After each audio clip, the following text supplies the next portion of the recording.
ബലാത്സംഗ കേസിൽ ജാമ്യം ലഭിച്ച രാഹുൽ മാങ്കൂട്ടത്തിൽ MLA സ്വീകരിക്കാൻ മാവേലിക്കര സബ് ജയിലിലെത്തി യൂത്ത് കോൺഗ്രസ് സംസ്ഥാന general secretary Rino P Rajan.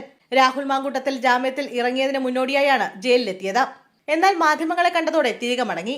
ഏറത്ത് പഞ്ചായത്തിലെ വികസനകാര്യ സ്റ്റാൻഡിംഗ് കമ്മിറ്റി ചെയർമാൻ കൂടിയാണ് റിനോ പി രാജൻ. അടൂരിലെ യൂത്ത് കോൺഗ്രസ് നേതാവും റിനോയ്ക്കൊപ്പം ജയിലിലെത്തിയിരുന്നു. അതേസമയം രാഹുലിന്റെ ജാമ്യ ഉത്തരവുമായി ബന്ധു ജയിലിലെത്തി. രാഹുലിന്റെ ചെറിയച്ഛനാണ് മാവേലിക്കര സ്പെഷ്യൽ സബ് ജയിലിലെത്തിയത്. നടപടികൾ പൂർത്തിയാക്കി രാഹുൽ ജയിലിന് പുറത്തിറങ്ങി.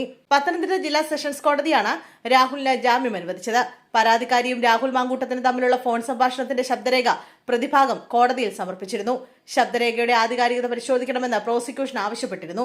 അതിജീവതയുമായി ഉണ്ടായിരുന്നത് ഉഭയസമ്മതപ്രകാരമുള്ള ബന്ധമായിരുന്നുവെന്നാണ് ജാമ്യാപേക്ഷയിൽ രാഹുൽ ഉന്നയിച്ചിരുന്നത്. കേസിൽ അറസ്റ്റിലായി 18-ാം ദിവസമാണ് രാഹുലിന് ജാമ്യം ലഭിക്കുന്നത്.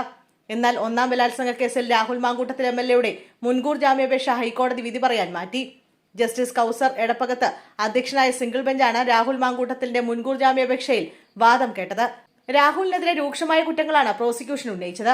രാഹുൽ മാങ്കൂട്ടത്തിനെതിരായ ആരോപണം ഗൌരവകരമെന്ന് ഹൈക്കോടതിയും നിരീക്ഷിച്ചു. നിർബന്ധിച്ച ലൈംഗിക ബന്ധത്തിന് ഇരയാക്കിയെന്ന മൊഴി ഗുരുതരം. എന്തിന് പാലക്കാട് പോയി എന്നതിന് പരാതിക്കാരിക്ക് വിശദീകരണമുണ്ട്. മാർച്ച് 17 ലൈംഗിക ബന്ധം ബലപ്രയോഗത്തിലൂടെയെന്നും ഹൈക്കോടതി വ്യക്തമാക്കി. രാഹുൽ മാങ്കൂട്ടത്തിൽ ആത്മഹത്യാ ഭീഷണി മുഴക്കിയതുകൊണ്ടാണ് ഗർഭഛിദ്രം നടത്തിയെന്നും ഗർഭഛിദ്രം നടത്താൻ രാഹുൽ മാങ്കൂട്ടത്തിൽ പരാതിക്കാരിയെ നിർബന്ധിച്ചെന്നും കോടതി നിരീക്ഷിച്ചു. കുട്ടി വേണമെന്ന് രാഹുൽ മാങ്കൂട്ടത്തിൽ ആവശ്യപ്പെട്ടിട്ടുണ്ടെന്നും ഇതിന് വാട്സ്ആപ്പ് ചാറ്റ് തെളിവായി ഉണ്ടെന്നും ഹൈക്കോടതി നിരീക്ഷിച്ചു. രാഹുൽ മാങ്കൂട്ടത്തിൽ ഒളിവിൽ പോയിട്ടില്ലെന്ന് രാഹുലിന്റെ അഭിഭാഷകൻ ഹൈക്കോടതിയിൽ വാദിച്ചു. രാഹുൽ മാങ്കൂട്ടത്തിൽ നേരത്തെ ഒളിവിലായിരുന്നുവെന്ന് ഹൈക്കോടതി കൂട്ടിച്ചേർക്കുകയും ചെയ്തു.